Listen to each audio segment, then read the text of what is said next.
Ủa, còn đã hư hùa chỉ li ya lo. Kau petang batau itu. Như giờ lưới nóng batau là sư phụ. Sao phải.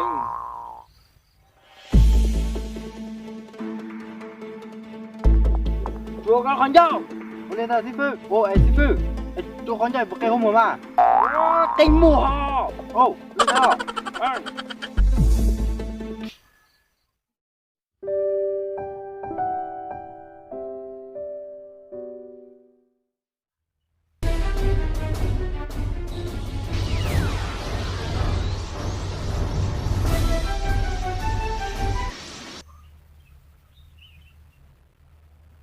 Ủa, còn đã hư hùa chỉ li ya lo.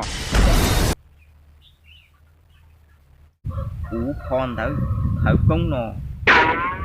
Ủa, nữ cho chè tao. Ý bùa lúc xong nó. Ủa, chỉ tao mua cho nó sai. Nóng nó chè. Ủa, vô cờ, ủa, vô thu chi hảo còn tao nó.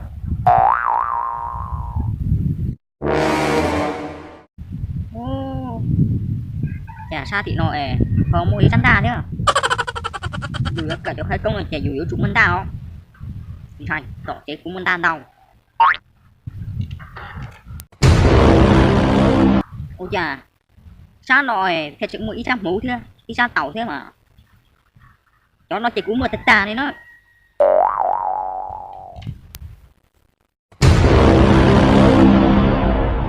Bé tù nói cho khởi công dù cái sậu nào dù ua đi đó ta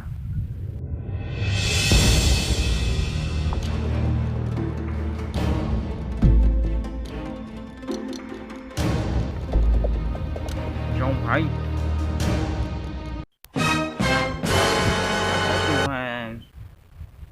tu sát thì nó có chạy vô tao nhua luôn mà chuyện xa kia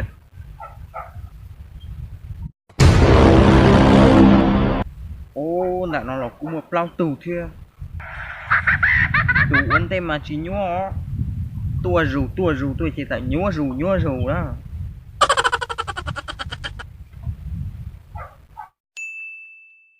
ô tù sát thì nó máy dùng gì cha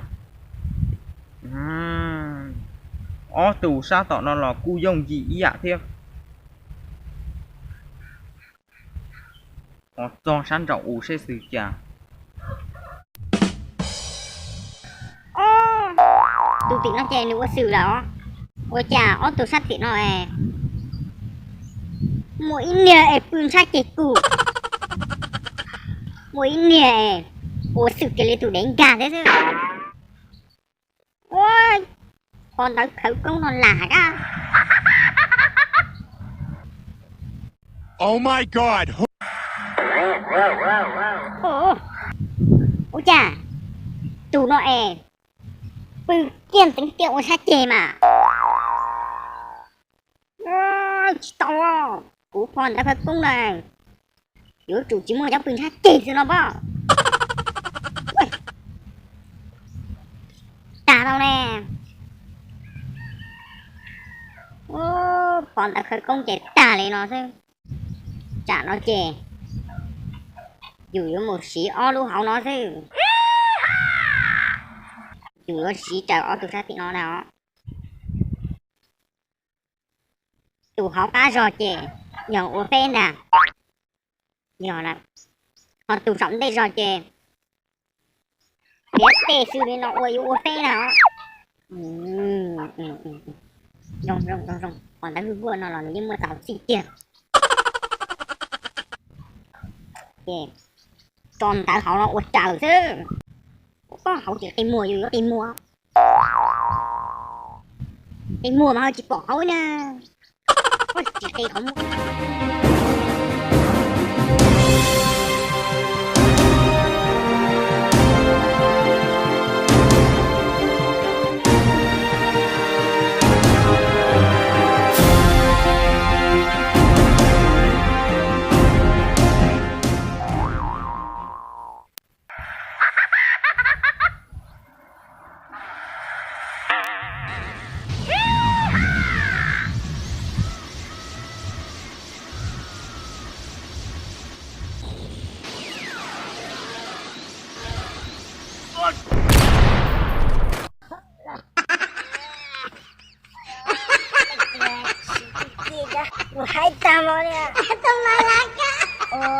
đau xa luôn.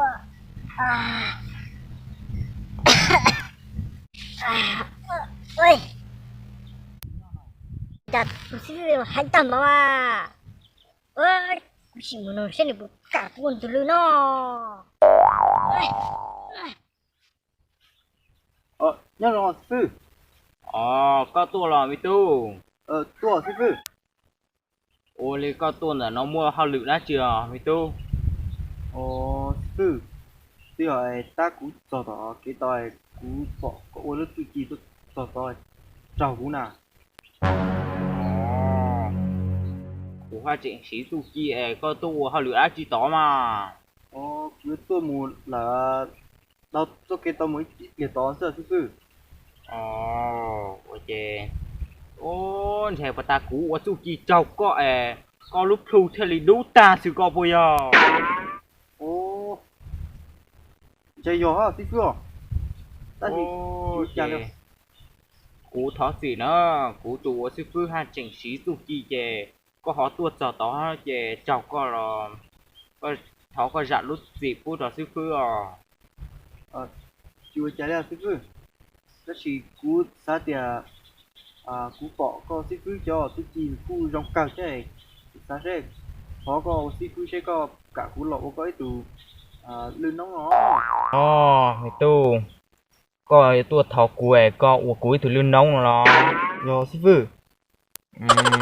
Chè rong mà mày tu chè cú nóng nhông lò cú lầu thế giờ hai coi lò cúi từ lưng nóng lò cú tàu xía giải tỏ có Chị uống cháu nữa sư phụ nè. Uống cháu nữa.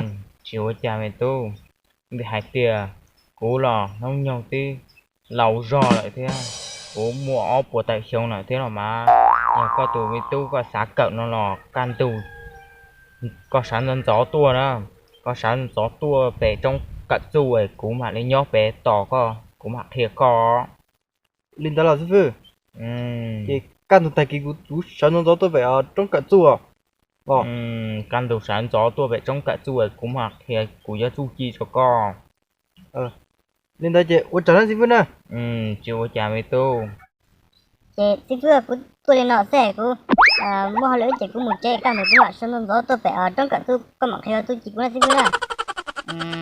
Ôi lê mà mày tu nhà con mà hoa lựu thế này trẻ con mùa can thường trẻ con tôi sáng dân gió tôi phải trong cả tuổi của mặt kia con á Chị cũng muốn là sư phụ. em một con mày tu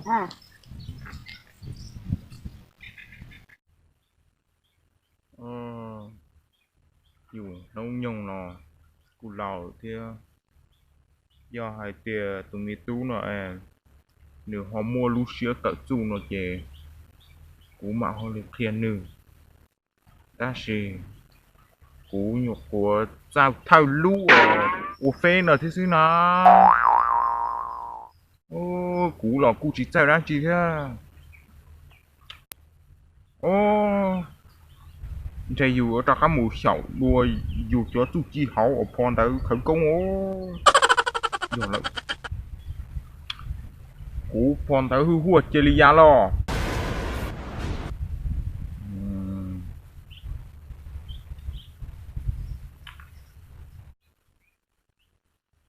ta chỉ nó dù ở một cậy cho hư hùa chả chè can tù mi tu dù ở sư phụ dù họ chỉ bao họ tu lên rồi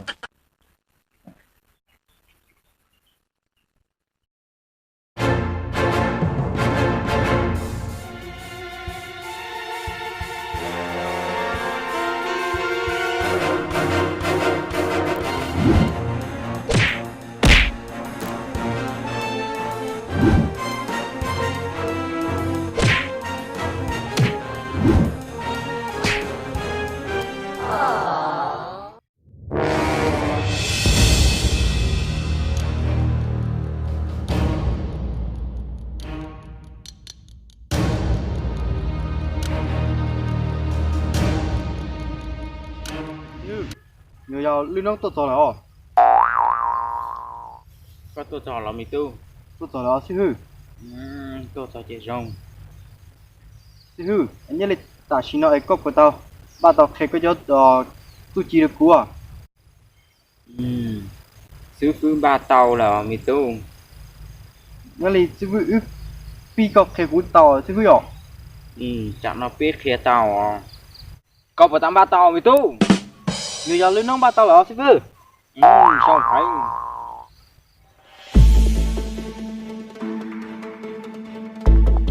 chúa con dâu ô lên nào sư phụ ô sư phụ chúa con dâu một cái hôm mà tinh mùa ô lên nào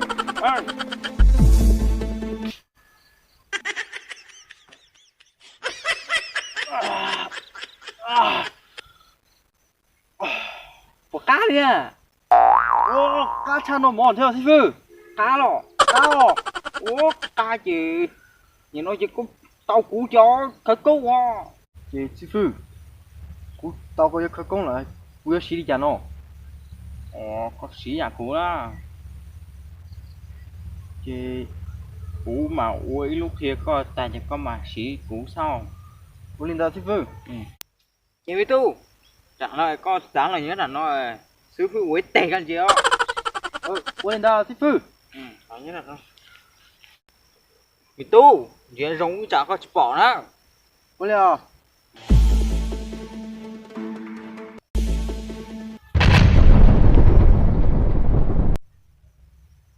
có bỏ là nó biết tu người già lớn nông bỏ lò sư phụ chị rong mà chẳng nói chè có xì sẽ có tao xử lý sư phụ uốn nữa ô lên nào sư phụ của tao là mà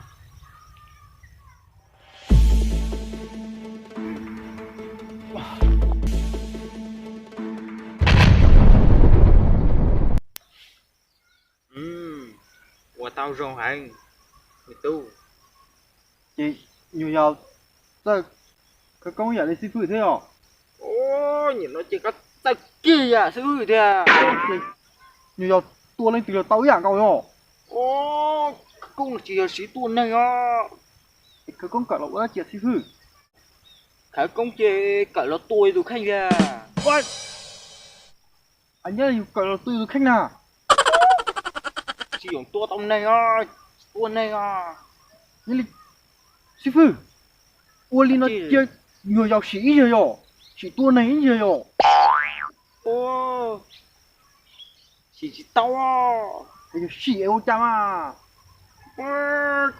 tụi chị mua cái nào cháu cháu tao cái con thử tuần này à ấy cái con chó lỗ chỉ mà sư phụ cháu nó tí thấy đủ khanh nữa thấy được khi là tôi chỉ tua nó đi đó lấy tôi vô chơi tua kia nữa mà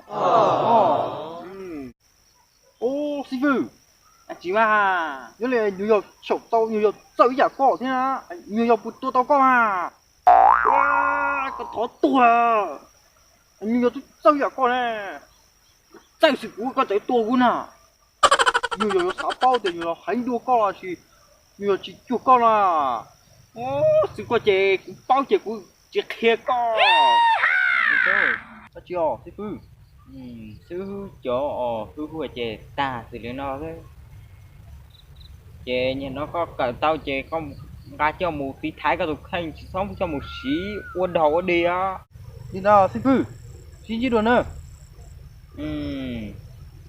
xin chỉ đồ lửa ra cũng mà đi lang bể hậu à uốn lịch kia chứ mà chè nhiều giờ lửa nông mù chế là ôi chè mù co con sư phụ lấy một chè nữa